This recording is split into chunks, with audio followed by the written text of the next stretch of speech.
Welcome back to the channel. If you're new to the channel, then welcome to the channel. This is a very special video for me, and it's all about this guitar, this Columbus Series 3 335 copy.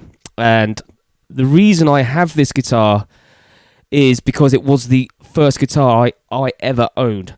Unfortunately, this isn't the actual first guitar I ever owned because we couldn't track that down, but it's identical to the first guitar I ever owned 33 years ago when I started learning.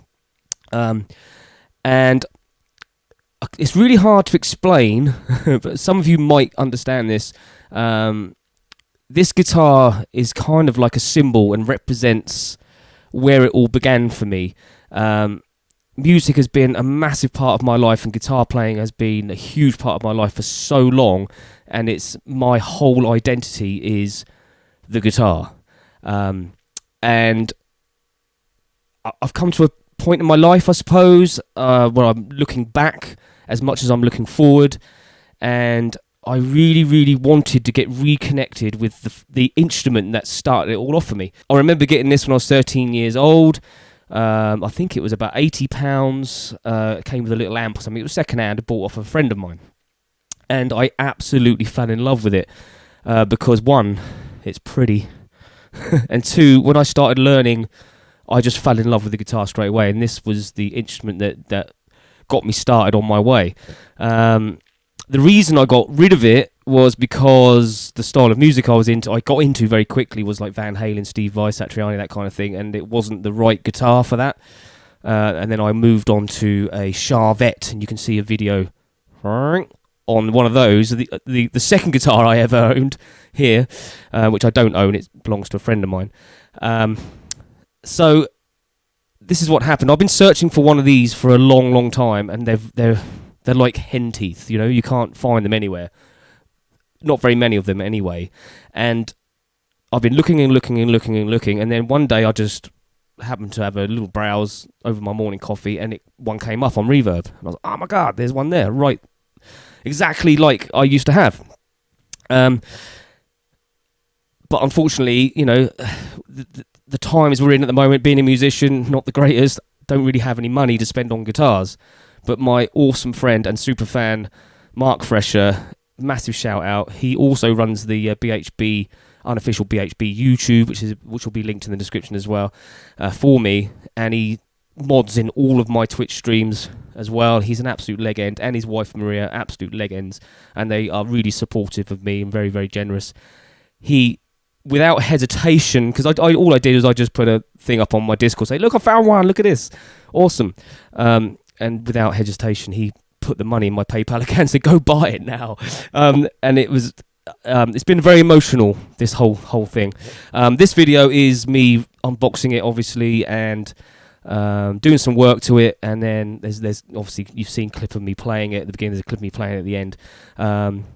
So you can skip on to that. This video will have lots of chapters, so you can skip on to the bits you want to, rather than listen to me waffle on. But two things have happened. One is I've been reunited with my first guitar, which is great, and it's been very nostalgic, because this was my best friend for a good few years through the difficult teenage years, you know, and I learned a hell of a lot of my earlier guitar skills on this guitar. Like I say, it's not this exact one, but it is identical.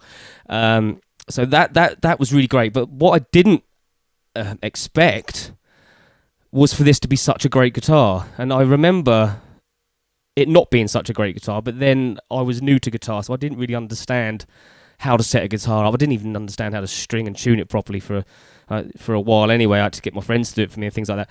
So this is a really good guitar. Now, it is an entry-level guitar. It's not the bestest of qualities, obviously, because it was aimed at the entry-level market, but it is really good.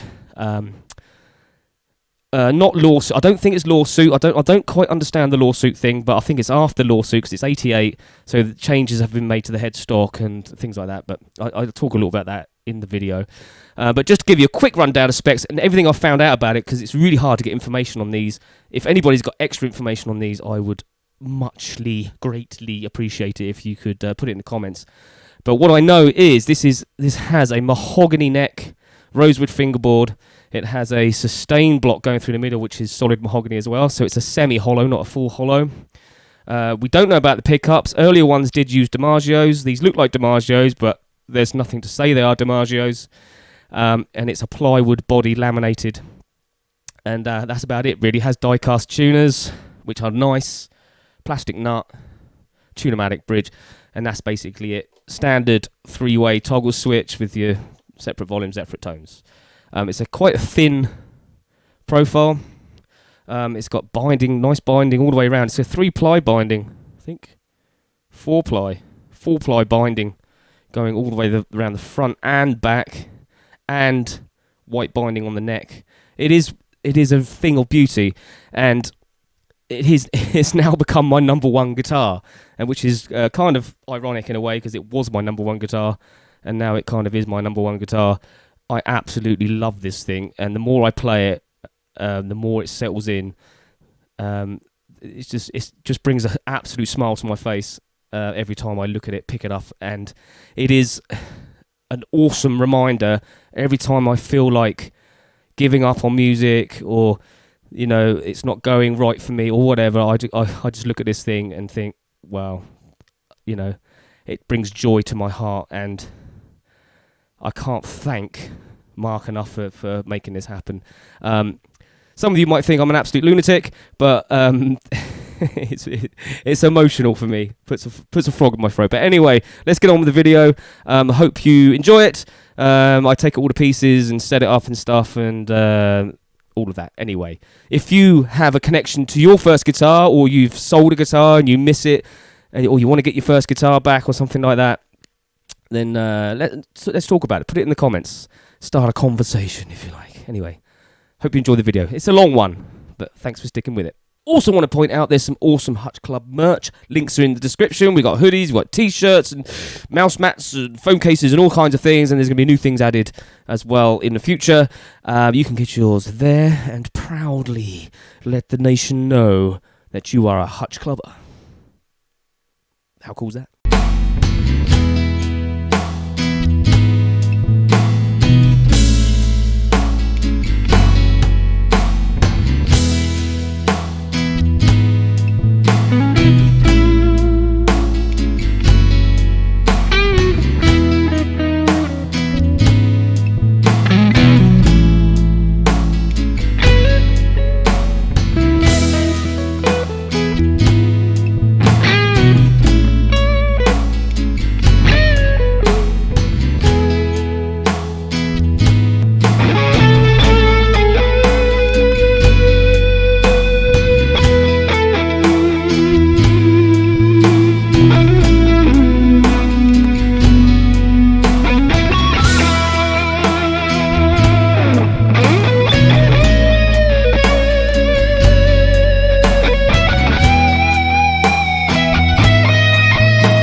Thank you, Ursula.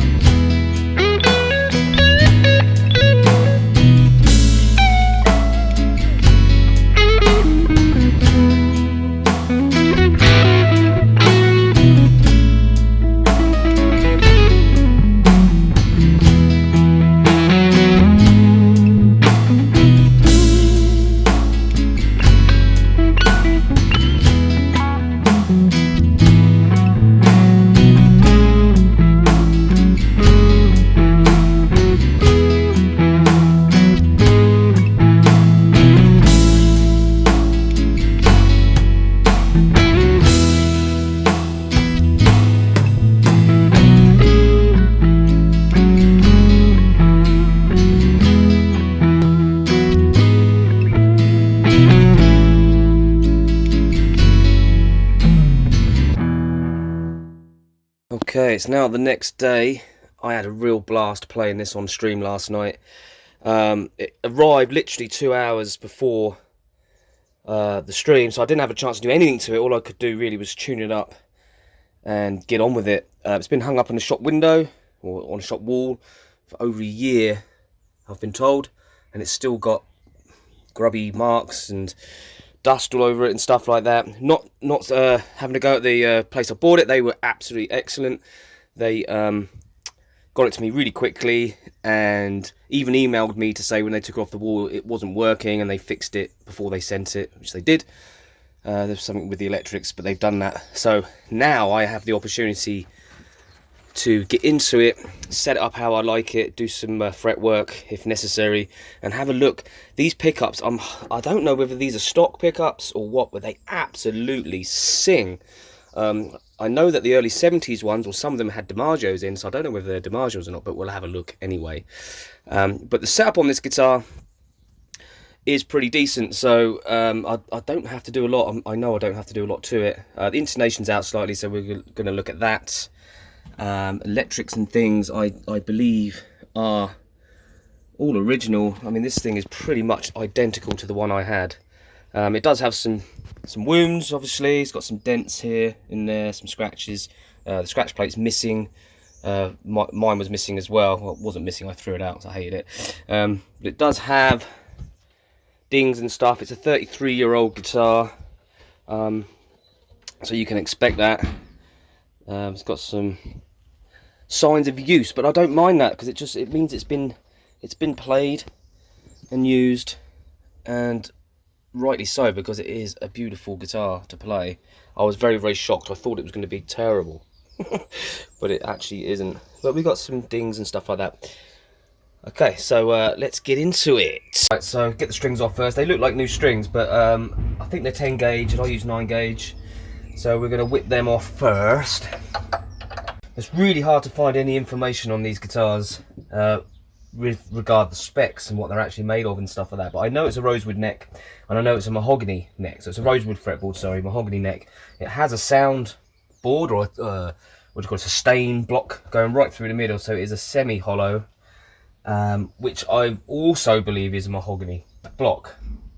I'm just going to whip the pickups out in a minute. I don't know if you can see. Obviously this is a 1988.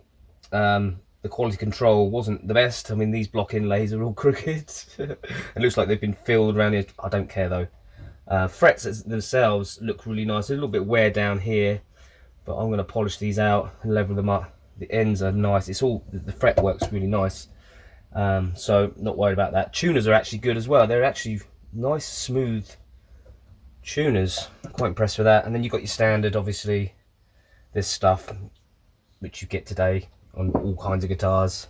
So I'm going to whip these out. I'm dying to know what these are and whether they're stock or not.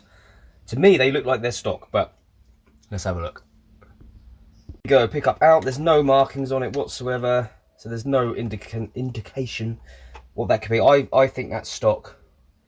It's just a stock pickups. They are absolutely brilliant though.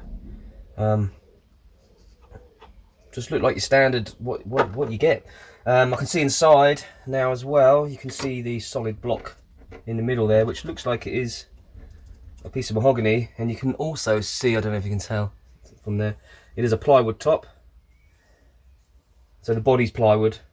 I'm not sure about the sides and back, but I should imagine it all in. I'm just taking the opportunity to clean, and I'm going to polish all this as well. Some tea cut or something, just to polish it up, get the colour popping out and get some scratches out.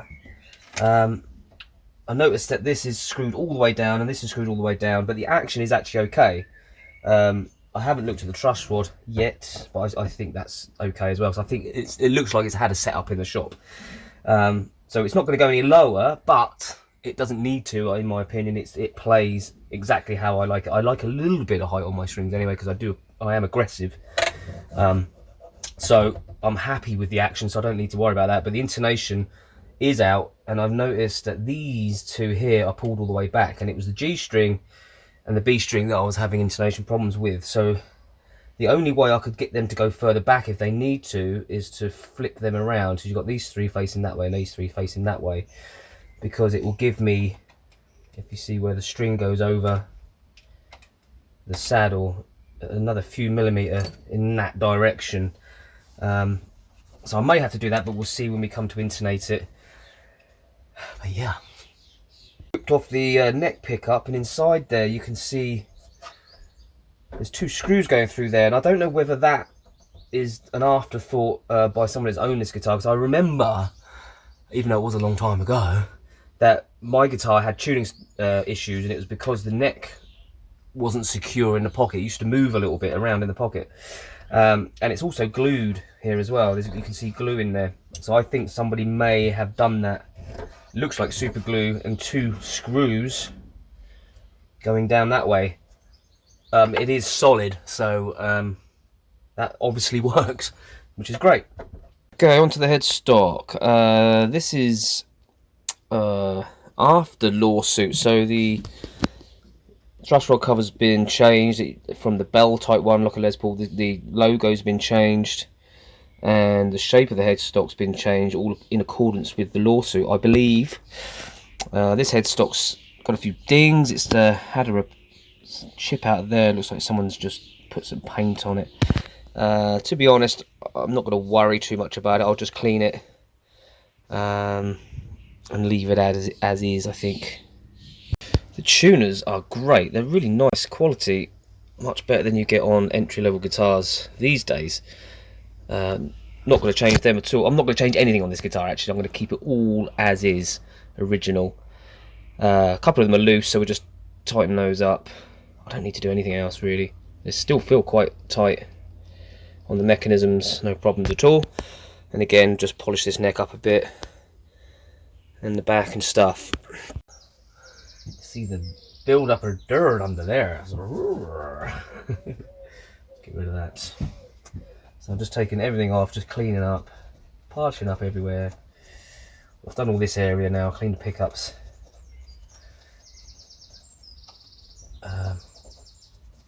Because I might as well while I've got everything off.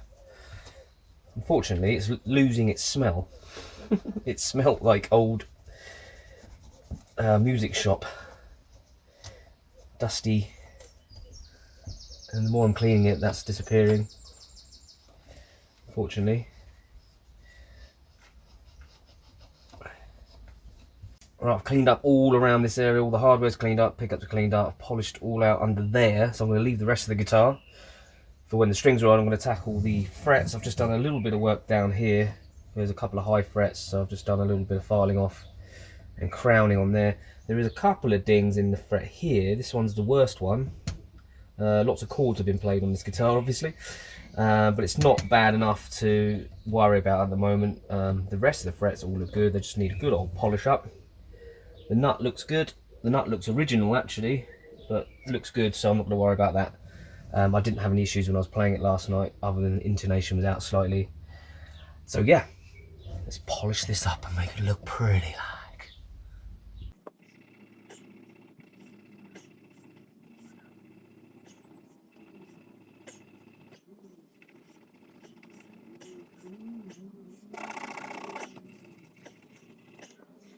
So I've started polishing the frets up, which are coming up okay.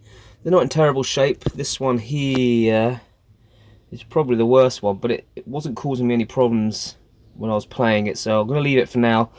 Probably replace that one at some point, and maybe this one, but the rest don't look too bad. And you can see here there's some actual finger wear in the rosewood. Feels quite lumpy there. So this guitar is definitely used as a rhythm guitar, I think, with lots of chord playing going on, which would account for these frets being the most worn, and for that there. I'll carry on polishing these out. You can see how crooked that is. That one's got a chip out of it. Crooked. Don't know what's going on there. But yeah, I'm going to carry on polishing those out, and then we'll look at the headstock, which is in a bit of a bad way. Then we'll service the tuners and stuff. So I've given that a bit of a polish up. Looks nice, tightened everything up. And down the neck, you can see it's a nice piece of mahogany. You can see that gloss finish, but not sticky. And it's got some dings and things. So I could sand this down and refinish it, but you know what? I'm not going to. I'm going to leave it as is. Every little ding has a story. I don't know what the story is, but I mean, you've got some indentations here where it's probably lent up against a side in some kid's bedroom or something, maybe. That kind of thing. It's probably fallen over a few times, whatever, but yes, it's not going to affect its playability, and I quite like the scars and stuff. So that's getting left as is.